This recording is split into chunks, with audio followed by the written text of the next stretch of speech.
Director of Public Works, I should say, Woodard and Curran, Brayden Bledsoe for the City of Monmouth. Good morning. Good morning. How are you? Good. Did I just give you a spring forecast or what? It sure sounds like it. We're excited. Yeah, you guys are. It's exciting for you because construction season is back in full force. That's right. So the city's got a few projects, of course, that everybody knows about. Excited to get them started back up here in the spring. Of course, West Harlem will be starting up here soon. Brant Construction will be out there actually working on the roadway, which will be an exciting development as we see that come along. And then our lead service line replacement project will be coming up here soon. They're still tabulating the bids for that one, but we'll have a contractor and hopefully get to work on that. That's the more contracted side of things for the city, but our local crews are going to be doing a lot of work as well. Our street department and water departments had a lot of jobs to do over the winter, whether it's curb stop replacements or water main breaks, and got a lot of seeding and dirt work and restoration to do this spring. Okay. Where do you think you're going to begin your restoration on some of these roads? Well, usually they start on the main thoroughfares, of course. We've got a lot of areas where we've had, a main break or a service replacement, let's say on Broadway or Main. Those ones we'll go through first and get a permanent concrete patch into them just to make sure, of course, our busiest streets are taken care of first. Okay. How bad are the roads? How was the winter on them? Usually that makes a big difference. It's not, it doesn't help. It really doesn't help. So, and in the back and forth that we kind of had, when it gets warm, we go out and patch the roads. And then if we get snow, well, the patch gets pretty much plowed off. So it's kind of a back and forth. But now we're getting to the weather where we can make some permanent, positive changes. Okay, good. Yeah, we had a really rough December and January. Yes. And then hasn't been that bad since, has it? No, it hasn't. And I mean, that's it's been beneficial for us. It's, giving the guys a break and cut down on some of our overtime. So, and really just made you happier as a person. Yes. How about water main breaks? What did we look like this winter? Oh, we had a few of them, had a few good ones, but the guys, we've got a good team. They're able to take care of it in a quick fashion and get everything back normal. Okay. So West Harlem, this is a big deal. All right, let's talk about the project, when that's going to get started, how you foresee that going, and finally an end date. Yeah, well, so right now, of course, the plan is it's going to be weather dependent. When they go out there, they're going to have to rip off the existing road or, what's left of it, frankly. And, in doing that, they really don't want to do that while we have a rainy season. That water will get into the new base they're putting down, and that could cause issues down the road. There's requirements on compaction for the base, and water never helps that with the new gravel. So it's going to depend on the weather. Hopefully we get a really good wet spell and then a dry period where they can get out there and start working. If not, they're going to have to be very careful with how they proceed, again, to keep the water out of that base. Optimistically, we may see something in April would be my hope, but I guess the weather will be the main tell for that. In terms of the finishing of the project, the expectation is this summertime it would be completed. It'll be a concrete road. There's quite a bit to do out there. It'll be a concrete roadway, new curb and gutter, sidewalk, and we're going all the way from Main to G with that concrete, and then from G to the interstate will be a nice asphalt 2-lane. Okay, so Main to G is going to be concrete. Yep. And then asphalt to G to the bypass. Yep. How come? Is that a cost issue? Well, it's partly a cost issue, but also once you get past that point, your traffic drops off. So there's not a real huge, purpose in investing a huge amount of money once that traffic drops off and you're past the busiest area with all the businesses and that sort of thing. So. Yeah, we got the hospital, the Y. Got a lot going on out there for sure. Painter farm equipment. Yeah. So try and keep everybody happy and give them a nice road. Yeah, it'll be nice to get that done. It will be. You guys will be so happy, and so will the citizens. Oh, I think so. I mean, we've had a lot of community feedback on the project, and we've taken that into account, with the design of the project, which was going on for a few years before construction.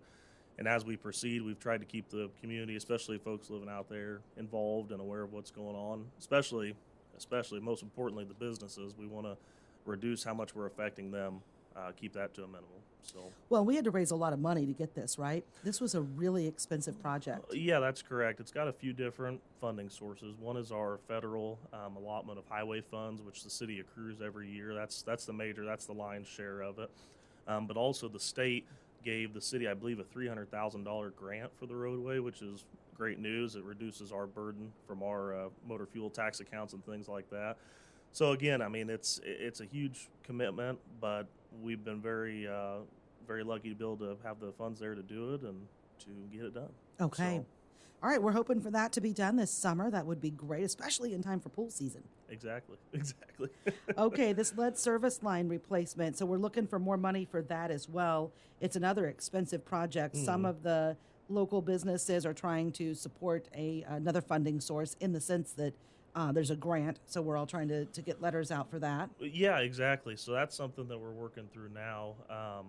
Few different. Right now, we've actually got two. We've just finished our first phase. Advanced Plumbing finished that, but Okay. phase 2 is going to be coming up here. We had 3 bidders on that project. Our engineering firm would occur in there, currently tabulating the bids on that, and we'll announce that here soon, hopefully, on who got that project and who'll be completing the work and start dates and that sort of thing. But phase 2 of the project is one of our state revolving loan funds, which was actually a grant from the state of Illinois. And that's going to get us about $2.7 million worth of lead service lines. So that'll make a huge impact on our progress. This is a state mandated project. We're required to do this. Of course, it's a good thing to do, but also we do have a timeline when it comes from the state. Beyond that, phase 2, $2.7 million roughly. But for phase 3, we were actually awarded, I believe it's been a couple of years ago now, but design's just finishing up.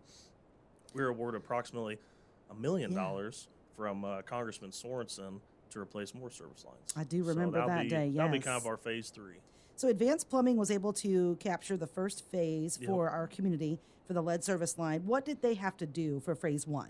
So phase 1, so all these will be pretty relatively the same, but phase 1 was kind of I want to say it focused more centrally in Monmouth, but also we had to, with phase 1, of course, focus our high priority addresses. So our churches, our home daycares, our schools, that sort of thing. If all those had not been updated yet, a lot of them already have, but if those had not been updated, that was, of course, first priority for phase 1. Really what that involves, if you ever see it, it's actually I think it's interesting. Most people might not, but I think it's interesting. They take the boring machine out. They have to hook it up to our water main, usually underneath the road. So they dig a hole up at the road, and they dig a hole up next to the foundation of the home, and they're able to pull a line underground with the boring machine from the water main under the road to the house, and you only see 2 holes in your yard, and it's minimally invasive. Okay. So it's not a huge headache for the homeowner. And usually the greatest part is if you're a homeowner and you're concerned about, when this is going to be done, am I going to lose water? Typically these guys, you're going to be out of water for, less than 2 hours. Okay, good to know. Out of water less than 2 hours. Boy, that's good. Yeah, it's They're working pretty they fast do a and good hard. job. Yep. They do a good job. So phase 2, is that going to be residential? What's phase 2 all about? So phase 2 initially, we were planning on continuing kind of going street by street here in town, but we're taking a little bit of a different approach. We are actually going to go through, we have a inventory of houses that are known lead so far. Of course, we have a lot in town that we don't know what's in the ground, just due to the nature of it, with, how old homes might be or, other reasons. But we're going to focus on these ones that are known lead, and our city crews actually here in the next couple of weeks are going to be going around and potholing people's service lines to try and discover what their material is. And part of that will be, saving money on the back end from having to hire a contractor to do it. So Okay, big projects for you, Brayden. Yep, it's a busy time. These are your 2 big ones, and then some of the patchwork, like you said, has to be done, and patching of the water main. What else would you like to do? What's another goal of yours for 26? Well, I think if we can make it through, looking forward to like 27, for example, we've got our new water treatment plant coming up. So really, if we can just survive this year and make it to the new water treatment plant, it'll be exciting. So. Yeah. And what you mean by that is survive budget-wise. Well, yeah, that and time-wise, and it's going to be a busy year with the lead service line in Harlem, and then all the normal duties that the city crews do. It's just going to be a busy year, but it's good. It's a good thing. We're in a good position with all these projects going on. Good. So they need done. So How many employees do you have? we have 19, including myself.